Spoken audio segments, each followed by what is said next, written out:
Hey everyone, it's Jason, and welcome to Casting Shadows, the Molten Rock expansion. This is the second expansion. The other one was the Ice Storm expansion, so this is going to add some fire and rock elements to the game, which is really cool. So this is actually a little bit earlier than probably in retail, so if you do watch this video right when it came out, it might not be in retail just yet. Just give it a chance. I got this with the Kickstarter of Command of Nature. So yeah, this is got 2 brand new characters to the game, 3 new tiles, some more tokens, some token elements, and a bunch of new cards. Definitely cool. So we'll go ahead and check that out. I also have the token upgrade pack, which I'll show at the end as well. It's not in this box, but it will be something available. If you are someone that likes the acrylic figures and the miniatures and the playmats and all that stuff, that will also eventually be available from Unstable Games. Later on, they just didn't come out at the same time as the base game, so you just have to wait for that. Alright, so let's start off by just looking at our 2 characters. So we're going to have Ash Firecrest. And look at his little tiny meeple there. He's a little phoenix, of course. So he has his ability to spend 3 shadow energy to transform into his shadow form. So like all the rest of them, fairly simple. Then we flip him over and become the big giant phoenix bird. Who has spend 2 shadow energy to scorch an adjacent hex tiles. So scorch is a new keyword. We'll look at that after we look at the characters.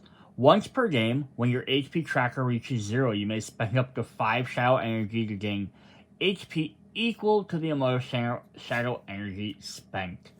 So that's cool, because it's like the effect of a phoenix. Basically, they die. Their feather, they can resurrect. So this is kind of neat. It's a one-time resurrection ability. But yeah, it just depends on how much you have at the time, because maybe you only have 2 at the time. Hey, 2 is better than 0, right? So that's definitely cool there. Alright, then let's look at our other character. We have Dread Terror Shell, who's our little turtle friend. We love the little turtle guys. So his turtle meeple. You just spend 3 shadow to transform into a shadow form. He becomes Dread the Iron Claw. So it looks like a snapping turtle. It's like kind of a big tail. I'm not really sure what turtles have tails. But yeah, I love the top part here, which is just kind of like a headband on almost. But he looks kind of like I think he's supposed to be like a turtle slash like a Kraken-esque type being, like a sea monster more or less than anything. So spend 2 shadow to fortify yourself, and that's the other new keyword. When another player deals damage to you, you may spend up to 5 shadow energy to reduce that damage by the amount of shadow energy spent. Yeah, so the Ash has a one-time use ability to resurrect. Dread here has the ability to keep using the ability over and over. But, eventually you're only going to be able to have so much, you're building up so fast, right? So it's going to happen. And plus, every time you use his second ability, you won't be able to have less energy to spend on his first one. So cool. So let's look at what these new abilities are. So we have Scorch, which are the red tokens, and Fortify, which are the gray tokens. They have 1 sides, and on the other sides they have 2s. So they're kind of like cooldown effects. And we get 5 tokens for each of those. So let's look at what they do, and then we can look at some of the other cards, because we're going to reference these a bunch. So Scorch token. When you scorch a hex tile, deal 1 damage to each enemy on that tile. Then add a Scorch token to the hex tile with the 2 sides face up. The Scorch hex tile will continue to deal damage in the following ways. If you travel onto it, you take 1 damage. If you end your turn on it, you take 1 damage. You take damage from a Scorch hex tile with 2 sides face up. Flip the token over to reveal the 1 side. If you take damage from a tile with 1 side, remove it. Remove the token. So basically it's like this. So if something scorches the tile, like let's just say it scorches it in general, you'll take 1 damage. And if you're still on that tile at the end of the turn, you will then take take another point of damage, you'll flip it to its one side. And if you don't move off of it, there you go. Or if it's already a scorched tile and you have to get through it, you're going to take 1 damage for going through it, but then if you end your turn, you'll take the 2nd damage and it'll go away. Hex tile may not have more than 1 scorch tile at any time. If you would scorch a hex tile and there are no remaining scorch tiles, deal 1 damage to each player on that tile, but do not add a token. If you're also playing the Ice Storm expansion, and you scorch a hex tile with a frozen player on it, that player may remove the freeze token from their player board instead of taking damage. I love that for interconnectivity, right? So it's like, yeah, if a guy's frozen and you set them on fire, you can heal them. So this is kind of a neat way if, like, you have, like, a team-type game, is that you could potentially heal, like, unfreeze one of your teammates by setting them on fire. That's a really fun little mechanic. Then the other ones, we have the Fortify token. When you're Fortify yourself, you add a Fortify token to your player board with the 2 side face up. If you take damage where you have the token with the 2 side, reduce that damage by 1, then flip it to the 1 side. Take damage to the 1 side face up, reduce it by 1, and then remove it from your board. You may not have more than 1 fortified token on your player board at a time. If an effect would allow you to fortify yourself but you already have a token, do not add a 2nd token. So, yeah, this is basically just, it gets you 2 extra defense points. But it's not -2 total, it's -1 and then -1. So it does prevent 2 damage, but has to prevent it at 2 separate instances. So it's kind of neat. So like, yeah, so when Dread the Ironclaw puts one on himself, it gets him 2 extra bonus reduction. But again, it's 2 separate hits. So that's not bad at all. Then the other stuff in here we're going to look at is starting the main game. So we'll look at this just really quick here. So take all the hex tiles from the base game and the expansion boxes. So if you want to have a 10 map tile. We recommend using 7 hex if you plan to play 2 to 4 players, and using 10 if you plan to play with 5 or 6. To set it up with 10 tiles, take all of them, take the Ancient Ruin hex tile, Sacred Falls hex tile, put them in the middle, 1 and 2, and then put the Duzzy Duster and the Underground Volcano hex on the outside, 3 and 4. To complete the map, have each player place their home text as shown, so 1, 2, 3, 4, 5, 6.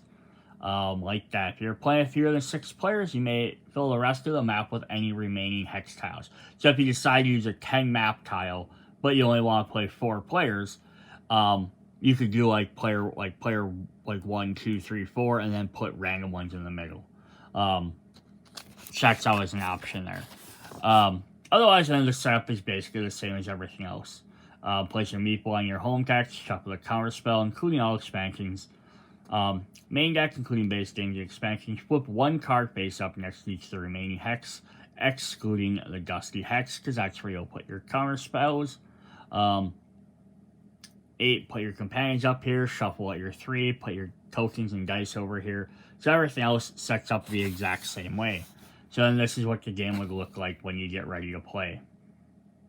Yeah, so otherwise, yeah, just kind of cool. You can add them and have more hex tiles to play with. So speaking of those hex tiles, let's take a look at those. We have our first one, which is the Sacred Falls. This is one of our new center tiles.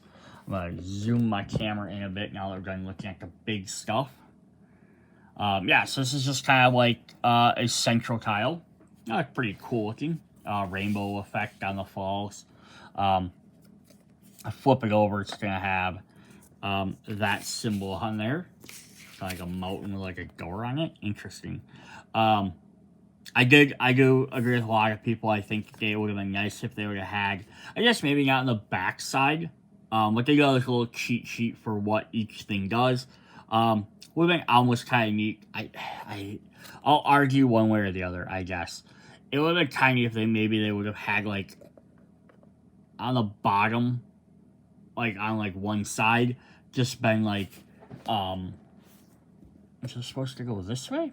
I think it's probably supposed to go like that, but yeah, just like a little notch like here. It's like on here they have just a little reminder. It says no damage. If you're on this hex tile, you do not take damage from cursed crystals. So even if they just had that little symbol, like this little line, as a little thing on the bottom, would have been just a nice visual reminder. You played the game enough, oh, okay, that's what that does. That would have been kind of helpful. Then we have the Fiery Meadows. Firefly with a little... That has a little symbol on there, matches our Scorch symbol. I think that's kind of the idea, is each of those symbols sort of matches that. But here we have a little buzzard sitting in the Fireflower field. So this has Fiery Meadows, Scorched Hex Tile. You deal damage to an enemy while you're on this tile. You may spend 1 Cursed Crystal to scorch that enemy's Hex Tile. This Hex Tile is Ash Firecraft's home tile. So that's kind of cool. So yeah, if you deal damage from this tile to somewhere else, you can scorch the other person's tile. Then the last one we have is Cobble Cove. So we have that symbol with the little fortify icon on the back as well.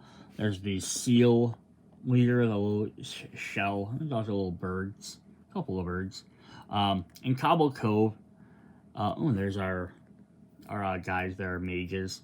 Has fortify. If you deal damage to an enemy while you're on this hex tile, you may spend 1 shadow fragment to fortify yourself. This is Greg Terrasdale's home tile. Home hex tile. Yeah, so basically there's implemented the new abilities. So if you're not playing with these 2 characters, you still have an option of using those tiles. And the cards probably will have some extra abilities to do that as well. Between all of our new different cards that we're going to get. So, I'm tipping stuff over here. So first off, we're going to look at this. We have 2 reference cards. Just as a reminder, on your turn, you have 4 action points to spend. You can use them to perform any of these actions in any order. Each costs 1 point. Travel, collect, refresh, reroll, protect, and cast. And it's just, other sides the same thing. This is just 2 more, so if you're playing with extra players, you have the extra 2 reference cards. Let's look at our main deck. They're like the pinkish cards. We're going to look at our attack card, our attack spells. We have Comet Storm, which is a level 1 up here. It shows your range, your hex space down here where you can target. And what it costs. So a shadow fragment and a red. So we have 2 of those actually. Sorry, my bad. We have 3 of those. Spend 1 red gem to deal 2 damage to a hex tile in range. You may spend 1 additional red gem to also scorch that hex tile. So cool. We're already getting the scorch effect in there right away. Yeah. Alright, then we have 3 copies of Combustion Blast. So this will be the same as you blue. Spend 1 blue gem to deal 2 damage to a hex tile in range. You may spend 1 additional blue gem to also scorch that hex tile. So basically the exact same thing, just one uses blue, and one uses a red gem. So whichever one you would like to spend it on. We have 2 copies of Fragmented Focus. Deal 3 damage to an enemy on your current hex tile. You may reroll 1 resource die without spending an action point. That's pretty cool. 2 copies of Scorching Bolts attack spell. Of course, spend up to 2 gems to scorch 1 to 2 hex tiles in range. So 1 gem will let you scorch 1 hex tile, and 2 will let you scorch 2, which hits quite a decent amount. Now again, if you're just playing with that small amount, great. But if you're playing like all 10 tiles, you're not going to be able to hit nearly as much. These wider ranges are actually very, very good to have. We have 1 copy of Gravity Gambit. Deal 4 damage to an enemy on your current hex tile. You may reroll up to 2 resource dice without spending an action point. The Pillar Guard. Spend 2 red gems to deal 4 damage to an enemy in range, then fortify yourself. That's fun, right? Hit them and then immediately protect yourself. The Obsidian Arrow. Spend 2 blue gems to deal 4 damage to an enemy in range, then fortify yourself. And then finally, we have this fun little picture. Twilight Transit. Spend 3 gems to deal 5 damage to a hex tile in range. Force an enemy on that tile to travel to an adjacent hex tile of your choice. That's kind of neat. Like, hit them, and then you can get them out of your way.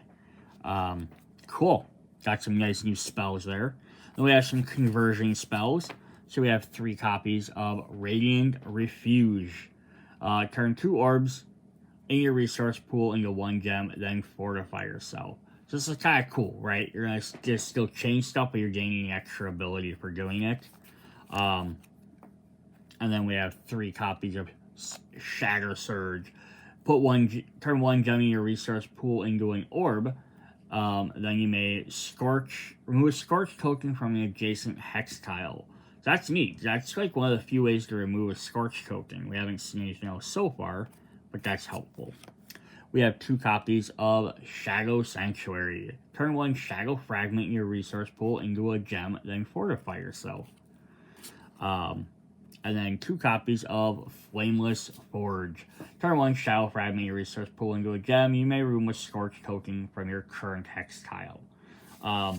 So you're already going to take damage from it, but this could be a great way to get rid of it so you don't keep taking damage. Or you're not forced to move so you don't take more damage.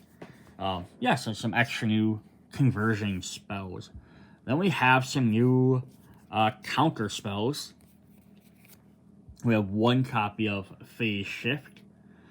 Reveal this card when an enemy deals damage to you with an attack spell. Reduce that damage by 1, then fortify yourself. Healing Flame.